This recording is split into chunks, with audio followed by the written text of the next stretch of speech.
cutting it or to pulling off the leaves to Right. stop the transpiration. Like that. So something like that. Okay, so we're not cutting them. We're not cutting them. We're cutting them vertically then. You cut them like that. Okay. When I look at the leaf, I would call this vertical. Okay. I would call this horizontal. Yeah. To the axial Gotcha. vein. So how does that help cutting them in half like that? That's just less surface area. Leaves have pores on the underside of the leaf that are called stoma, and if you look at them like under a microscope, they look like a mouth. They look kind of like this, and they open up, and that is what allows the leaf to regulate the amount of respiration that is happening in the leaf. It exchanges air, carbon dioxide, and oxygen. We respire, and one of our metabolic processes, the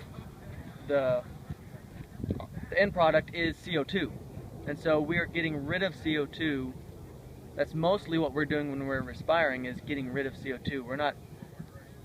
It's not that we need a whole lot of oxygen, it's that we need to get rid of a lot of CO2. And the plant does that with oxygen. It gets rid of oxygen as a byproduct of photosynthesis. So in those stoma, when they open up, they're losing water. So if you're in a windy spot and those leaves are getting stripped of water, it's like sucking water out of the plant. If it loses enough water, it dies. So if you're transplanting something like this and it's getting really wilty, you might need to strip leaves off or cut leaves in half. When you root something, sometimes you'll take all the leaves off but one or two, and you'll cut those leaves in half. So it can still photosynthesize, it can still maintain that metabolic process and feed itself, but it's not losing as much water through transpiration. So that's why we stripped off a bunch of these leaves. There was 3 times this many leaves on there. We took off about 2/3. That's doing a little bit better.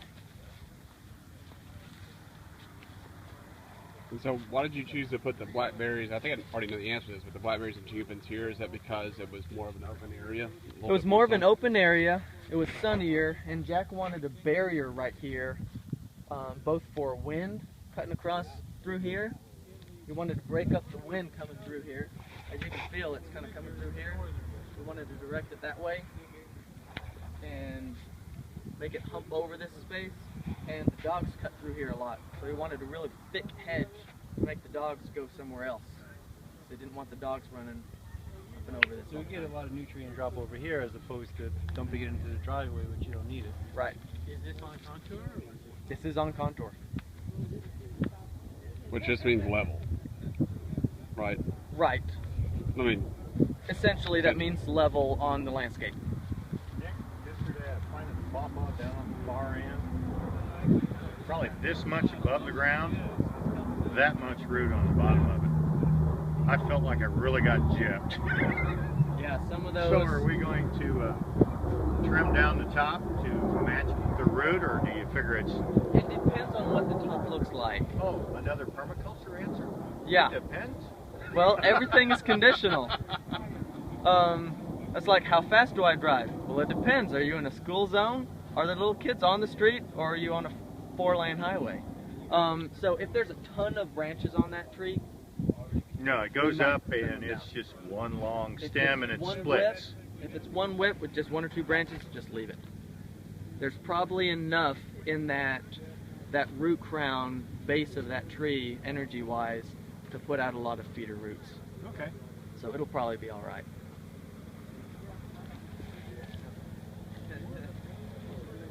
Yeah. Learning something? learning a lot. We're going over why we're doing stuff. Oh, now, finally. This peach tree, Jack doesn't know what it is or why it's here, and he was thinking about just yanking it out, but he left it in, and I'm really glad he did, because even if this is just a really junky, not good to eat peach or not really useful for canning or anything like that, it's just dropping fruit. But what Jack can do is he can come through here, clean up all these limbs, and he can graft or chip bud onto this peach tree. He could come through here and cut everything off, and he could chip bud 6 or 7 grafts of the other kinds of peaches he got. If he finds some neighbors around here with peaches that he likes, he can go and he can take some cyanwood off of those peaches, and next spring he could chip bud some cyanwood from any number of peaches that he wants. He could cut this off and he could put onto here 20 grafts and have 20 different kinds of peaches growing on just this tree. So what's chip budding for? Chip budding is where you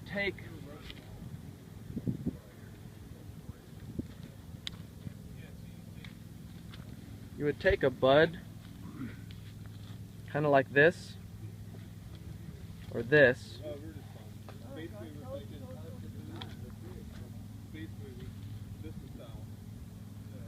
and you kind of do this.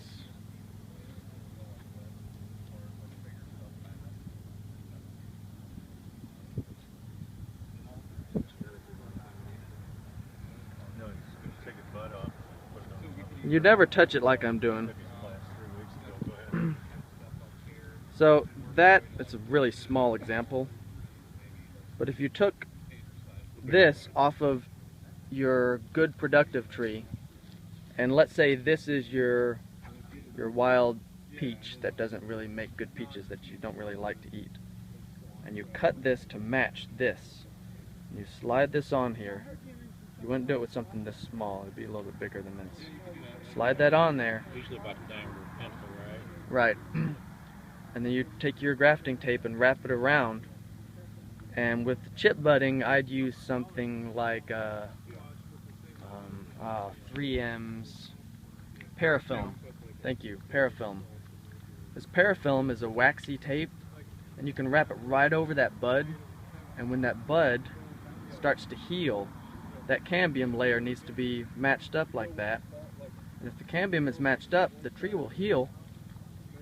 And if they're both peaches, now you'll have this new peach variety growing on that old peach branch, and it'll sprout out and it'll push right through that parafilm. And once it gets up and growing, then you can come through and cut off all the other peach type, and it'll put all of its energy into this one. And now you've got your Texas Star or your Alberta peach or whatever you put on there, a white peach. Any of those that you want. You can do that with as many different types of peaches as you want on one tree. And then you just take off all the rest of the growth. So let's say this is one of your nice type of peach that you grafted on 2 years ago or last year, and it's growing really good this year, and you have this branch that's the other peach, and you don't want to put in all its energy into here, you want to put it into this one because you like these peaches. You cut that branch off.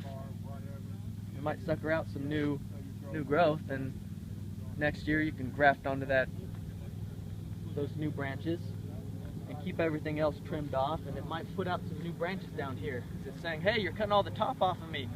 I don't have enough branches to support the whole tree. Keep them trimmed off of there, and it'll put more energy into this one.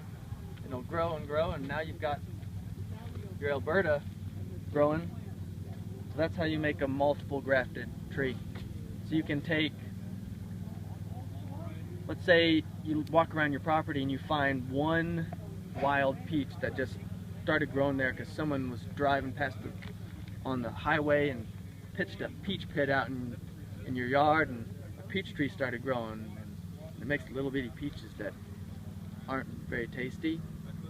So you can take that peach tree that's been growing there unassisted for 10 years, you can graft all these nice varieties on there for next to nothing or free by finding people with peaches that are really productive and tasty.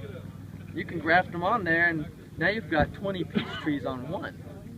That's what I'm doing with blueberries with my native huckleberries. I've got a Vaccinium arboretum It's a winter huckleberry, and it makes these really mealy, not very tasty huckleberries that even the birds don't really like that much. They'll be on the bushes until late winter, and birds will just kind of pass them by. They're not really that tasty. Well, these trees have been, I mean, some of them are as big as these oak trees. And you can go and you can lop them off late winter, and they'll sucker out, and you let those suckers grow for a year. And next late winter, you'll go through and you'll cut them just like, well, you use a whip and tongue is what I use. And I'll use a whip and tongue graft, and I'll graft some Tiff's Blue or some Early Blue or some Supreme or whatever blueberries that I have to take scion from, or my neighbor does, and I can graft 3 or 4 different varieties of blueberries onto that native huckleberry. And now I've got rootstock that is completely immune to anything in that area. And it's got roots that are so hardy that it survives through D4 level droughts with no help, no water, just the mulch that's on the forest floor. It's already there in front of my house.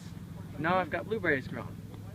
And I've got those all over my property. So I can be picking buckets of blueberries in just a couple of years by grafting on scion wood on what I've got already grown in my property. And you're actively doing that. Mm-hmm. Nick, when are you going to have another grafting class?